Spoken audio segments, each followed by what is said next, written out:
بسم الله الرحمن الرحيم. الحاقة ما الحاقة وما أدراك ما الحاقة كذبت ثمود وعاد بالقارية فأما ثمود فأهلكوا بالطاغية وأما عاد فأهلكوا بريح صرصر عاتية سخرها عليهم 7 ليال و8 أيام حسوما فترى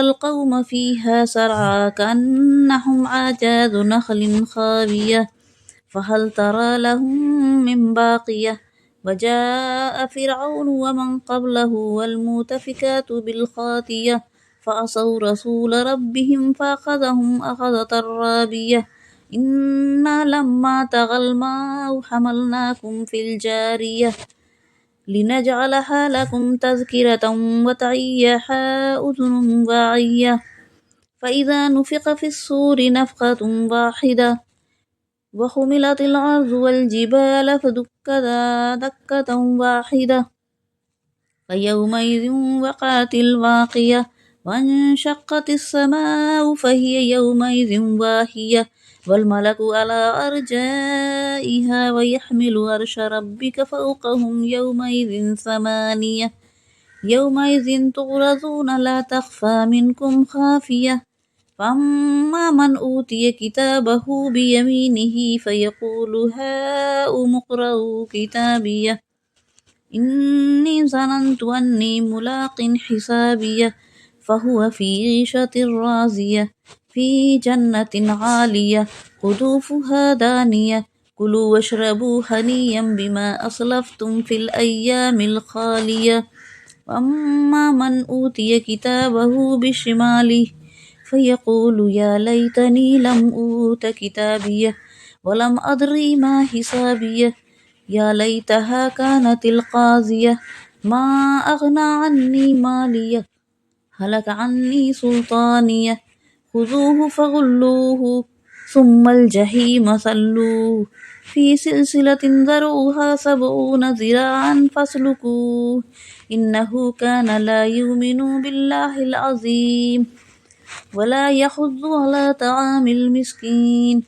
فليس له اليوم هاهنا حميم ولا طعام إلا من غسلين لا يأكله إلا الخاطئون فلا أقسم بما تبصرون وما لا تبصرون إنه لقول رسول كريم وما هو بقول شاعر قليلا ما تؤمنون ولا بقول كاهن قليلا ما تذكرون تنزيل من رب العالمين ولا تقول علينا بعض الأقاويل لأخذنا منه باليمين ثم لقطعنا منه الوتين فما منكم من أحد عنه حاجزين وإنه لتذكرة للمتقين وإنا لنعلم أن منكم مكذبين وإنه لحسرة على الكافرين وإنه لحق اليقين باسم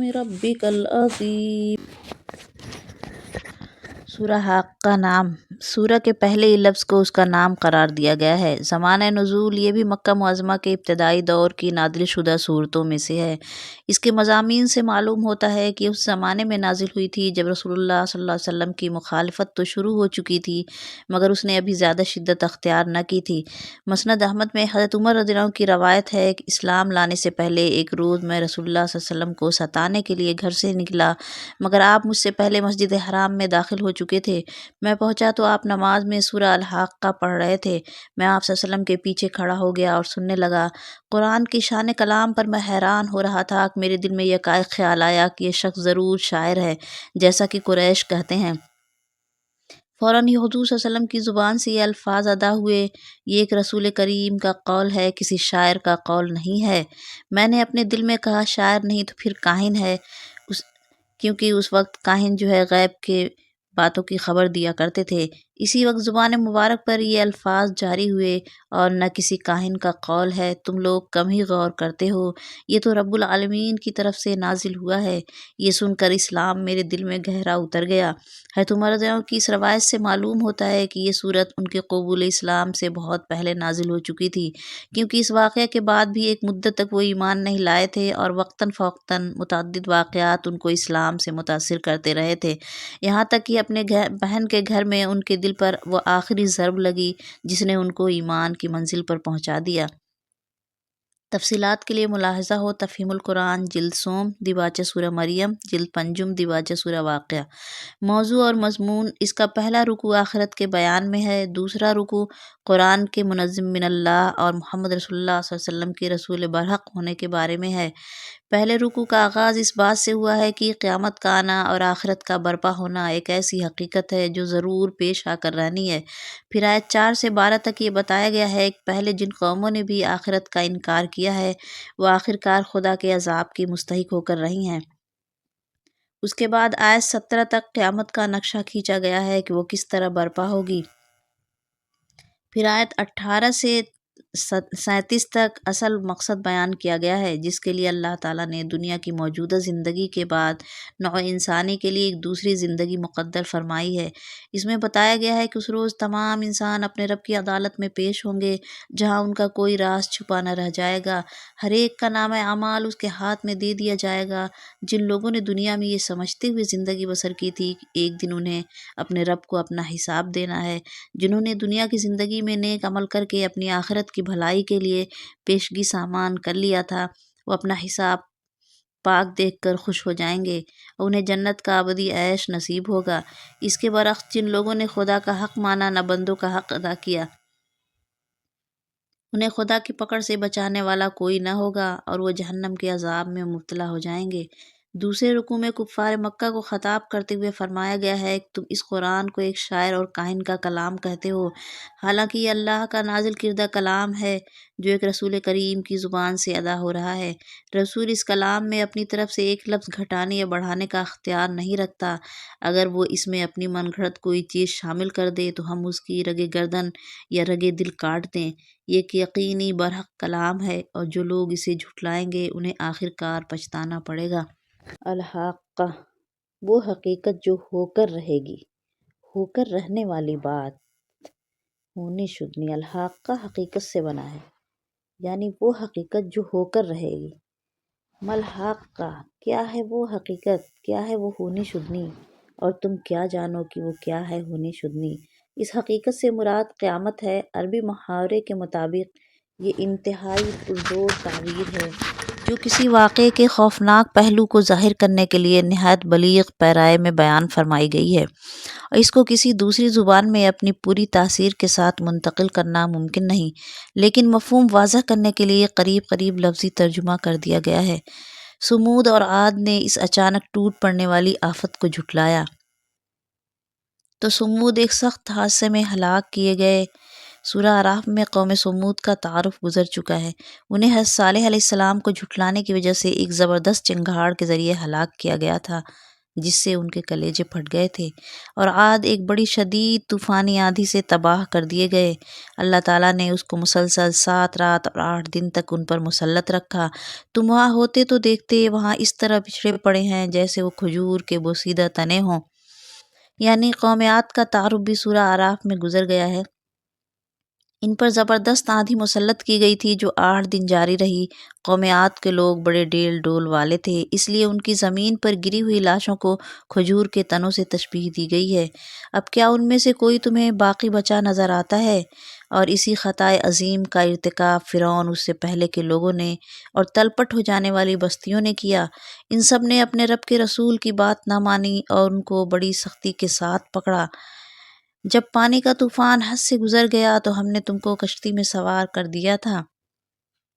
اس سے مراد اس طوفانی کا پانی ہے جو حضرت نوح علیہ السلام کی قوم پر عذاب کے طور پر بھیجا گیا تھا، اور مطلب یہ ہے کہ جو لوگ حضرت نوح علیہ السلام پر ایمان لے آئے تھے انہیں پانی کی طغیانی سے بچانے کے لیے اللہ تعالیٰ نے انہیں کشتی میں سوار کر دیا، جس کا مفصل واقعہ سورہ ہود میں گزر چکا ہے۔ تاکہ اس واقعے کو تمہارے لیے ایک سبق آموز یادگار بنا دیں اور یاد رکھنے والے کان اس کی یاد محفوظ رکھیں۔ پھر جب ایک دفعہ سور میں پھونک مار دی جائے گی، پھر زمین اور پہاڑوں کو اٹھا کر ایک ہی چوٹ میں ریزہ ریزہ کر دیا جائے گا۔ اس روز وہ ہونے والا واقعہ پیش آ جائے گا۔ اس دن آسمان پھٹے گا اور اس کی بندش ڈھیلی پڑ جائے گی۔ فرشتے اس کے اطراف و جوانب میں ہوں گے اور 8 فرشتے اس روز تیرے رب کا عرش اپنے اوپر اٹھائے ہوئے ہوں گے۔ یہ آیت متشابہات میں سے ہے جس کے معنی متعین کرنا مشکل ہے۔ ہم نہ یہ جان سکتے ہیں کہ عرش کیا چیز ہے اور نہ یہی سمجھ سکتے ہیں کہ قیامت کے روز 8 فرشتوں کو اس کو اٹھانے کی کیفیت کیا ہوگی، مگر یہ بات بہرحال قابل تصور نہیں ہے کہ اللہ تعالیٰ عرش پر بیٹھا ہوگا اور 8 فرشتے اس کو عرش سمیت اٹھائے ہوں گے۔ آیت میں بھی یہ نہیں کہا گیا ہے کہ اس وقت اللہ تعالیٰ عرش پر بیٹھا ہوا ہوگا۔ اور ذات باری کا جو تصور ہم کو قرآن مجید میں دیا گیا ہے وہ بھی یہ خیال کرنے میں مانع ہے۔ اور ذات باری کا جو تصور ہم کو قرآن مجید میں دیا گیا ہے وہ بھی یہ خیال کرنے میں مانع ہے کہ وہ جسم اور جہت اور مقام سے منزہ ہستی کسی جگہ متمکن ہو اور جہاں مخلوق اسے اٹھائے۔ اس لیے کھوج کرید کر کے اس کے معنی متعین کرنے کی کوشش کرنا اپنے آپ کو گمراہی کے خطرے میں مبتلا کرنا ہے۔ البتہ یہ بات سمجھ لینی چاہیے، قرآن مجید میں اللہ تعالیٰ کی حکومت و فرما روائی، اس کے معاملات کا تصور دلانے کے لیے لوگوں کے سامنے وہی نقشہ پیش کیا گیا ہے جو دنیا میں بادشاہی کا نقشہ ہوتا ہے، اور اس کے لیے وہی اصطلاحیں استعمال کی گئی ہیں جو انسانی زبانوں میں سلطنت اور اس کے مظاہر و لوازم کے لیے مستعمل ہیں، کیونکہ انسانی ذہن اسی نقشے اور انہی اصطلاحات کی مدد سے کسی حد تک کائنات کی سلطانی کے معاملات کو سمجھ سکتا ہے۔ یہ سب کچھ اصل حقیقت کو انسانی فہم سے قریب تر کرنے کے لیے ہے، اس کو بالکل لفظی معنوں میں لے لینا درست نہیں۔ فرشتے اس کے اطراف و جوانب میں ہوں گے، 8 فرشتے اس روز تیرے رب کا فرش اپنے اوپر اٹھائے ہوئے ہوں گے۔ وہ دن ہوگا جب تم لوگ پیش کیے جاؤ گے، تمہارا کوئی راز بھی چھپا نہ رہ جائے گا۔ اس وقت جس کا نامہ اعمال اس کے سیدھے ہاتھ میں دیا جائے گا، وہ کہے گا، لو دیکھو، پڑھو میرا نامہ اعمال۔ نیک لوگوں کو ان کا اعمال نامہ دائیں ہاتھ میں دیا جائے گا، برے لوگوں کو بائیں ہاتھ میں۔ میں سمجھتا تھا مجھے ضرور اپنے حساب ملنے والا ہے، پس وہ دل پسند عیش میں ہوگا، عالی مقام جنت میں، جس کے پھلوں کے گچھے جھکے پڑ رہے ہوں گے۔ ایسے لوگوں سے کہا جائے گا، مزے سے کھاؤ اور پیو اپنے ان اعمال کے بدلے جو تم نے گزرے ہوئے دنوں میں کیے ہیں۔ اور جس کا نامہ اعمال اس کے بائیں ہاتھ میں دیا جائے گا، وہ کہے گا، کاش میرا اعمال نامہ مجھے نہ دیا گیا ہوتا اور میں نہ جانتا کہ میرا حساب کیا ہے۔ کاش میری وہی موت جو دنیا میں آئی تھی فیصلہ کن ہوتی۔ آج میرا مال میرے کچھ کام نہ آیا، میرا سارا اقتدار ختم ہو گیا۔ حکم ہوگا، پکڑو اسے، اس کی گردن میں توق ڈال دو، پھر اسے جہنم میں جھونک دو، پھر اس کو 70 ہاتھ لمبی زنجیر میں جکڑ دو۔ یہ نہ اللہ بزرگ و برتر پر ایمان لاتا تھا اور نہ مسکین کو کھانا کھلانے کی ترغیب دیتا تھا، لہذا آج نہ ہے اس کا کوئی غم خوار ہے، نہ اس کے اور نہ زخموں کے دھون کے سوا اس کے لیے کوئی کھانا، جسے خطا کاروں کے سوا کوئی نہیں کھاتا۔ بس نہیں، میں قسم کھاتا ہوں ان چیزوں کی جو تم دیکھتے ہو اور ان کی بھی جنہیں تم نہیں دیکھتے۔ اس سے مراد کائنات کی تمام مخلوقات ہیں، جن میں سے کچھ انسانوں کو نظر آتی ہیں، کچھ نظر نہیں آتی، جیسے عالم بالا کی مخلوقات، اور بعض مفسرین نے فرمایا جسے تم دیکھتے ہو سے مراد آخر صلی اللہ علیہ وسلم ہیں، اور جسے نہیں دیکھتے سے مراد حضرت علیہ السلام ہیں جو آپ پر وحی لے کر آتے۔ یہ ایک رسول کریم کا قول ہے، یہ ان کافروں کی تردید ہے جو کبھی حضرت صلی اللہ علیہ وسلم کو شاعر اور کبھی کاہن کہا کرتے تھے۔ کسی شاعر کا قول نہیں ہے، تم لوگ کم ہی ایمان لاتے ہو، اور نہ یہ کسی کاہن کا قول ہے، تم لوگ کم ہی غور کرتے ہو۔ یہ رب العالمین کی طرف سے نازل ہوا ہے، اور اگر اس نبی صلی اللہ علیہ وسلم نے خود گڑھ کر کوئی بات ہماری طرف منسوب کی ہوتی تو ہم اس کا دایاں ہاتھ پکڑ لیتے یا اس کی رگِ گردن کاٹ ڈالتے، پھر تم میں سے کوئی ہمیں اس کام سے روکنے والا نہ ہوتا۔ در حقیقت یہ پرہیزگاروں کے لیے ایک نصیحت ہے، اور ہم جانتے ہیں کہ تم میں سے کچھ لوگ جھٹلانے والے ہیں۔ ایسے کافروں کے لیے یقیناً یہ موجب حسرت ہے، اور یہ بالکل یقینی حق ہے۔ بس اے نبی صلی اللہ علیہ وسلم، اپنے رب عظیم کے نام کی تسبیح کرو۔ وَإِنَّهُ لَكِتَابٌ عَزِيزٌ، یہ بڑی باوقت کتاب ہے۔ وقال الرسول یا ربی ان قوم اتخذوا هذا القرآن محجورا، اور رسول کہیں گے میرے پروردگار بے شک میری امت نے اس قرآن کو چھوڑ رکھا تھا۔ قیامت کے دن اللہ کے سچے رسول صلی اللہ علیہ وسلم اپنی امت کی شکایت جناب باری تعالیٰ میں کریں گے کہ نہ یہ لوگ قرآن کی طرف مائل تھے، نہ رغبت سے سنتے تھے اور نہ قبولیت کے ساتھ اسے سنتے